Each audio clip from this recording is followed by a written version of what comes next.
question goes deeper into what I think epidemiologists look at. I've heard a lot about contact tracing.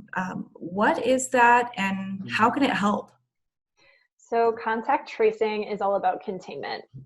It's something that oftentimes in the early stages of an outbreak, you'll see it used as sort of a prevention measure. It's sort of one of the first lines of defense that we have against outbreaks. So what happens is somebody will get sick, and once they have tested positive for whatever the thing is in question, in this case it's COVID-19. So once they've tested positive for COVID-19, public health workers, epidemiologists, oftentimes will get in touch with them and try to trace back for the last, say, 2 weeks or so, where they've been and who they've talked to, who they've interacted with. This helps us identify potential new cases and isolate them, which then helps to contain the virus.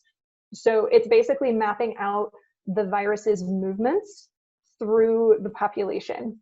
Now, what you're seeing right now is contact tracing is starting to be rolled out on a statewide level in some places. So Massachusetts, for example, is trying to do it across the entire state. Now, this is rather unprecedented. It's the first time that we've ever tried to roll out contact tracing on such a massive scale because it's so labor intensive. You need a lot of people to do it, a lot of resources, because you need to go and try to track down every single case, because in theory, one case that gets through could then help to propagate the outbreak further. Mm-hmm. And so trying to track down every single case is obviously, like I mentioned, it's very time intensive, very resource heavy. However, a lot of states are starting to ramp it up, and it will help us as we start to kind of loosen restrictions a little bit.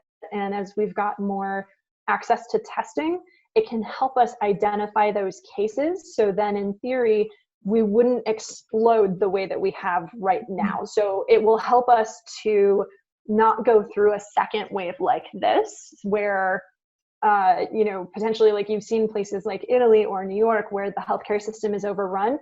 Contact tracing helps us to not get to that point and to try to just combat it and manage it so that it isn't running rampant.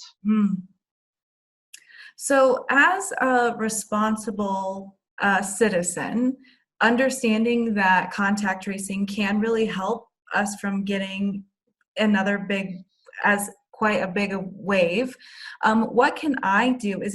Do I need to be keeping a schedule when we go back to being able to go out into the world a little bit? Do I need to be keeping a stricter schedule, like understanding where I've been? What would you recommend for those of us who want to be responsible about that? That's a great question. And I mean, the answer is yes. I mean, ideally, the more predictable you could keep your movements, the better, because then the better you would have recall about who it is that you actually interacted with, especially closely, and where you were. And so, for example, you may have seen in the news alerts that are like, this King Soopers employee tested positive at this specific location. Mm-hmm. They got that information based off of contact tracing and figuring out, okay, this person tested positive and they also happen to be an employee in this place that has a lot of potential close contacts. So we need to alert the people that have been in that location within this specific time frame. Mm-hmm. And then also in contact with that person within that specific time frame. So, I mean, ideally, it's one of those, the more predictable you can keep your emotions, kind of the better, because then you'll have better recall in case you do get sick. And I mean, this is one of those things too, that once restrictions are loosened a bit, it's not like we're going to be back to normal. We aren't just going to be going about our business like we were in, say, January.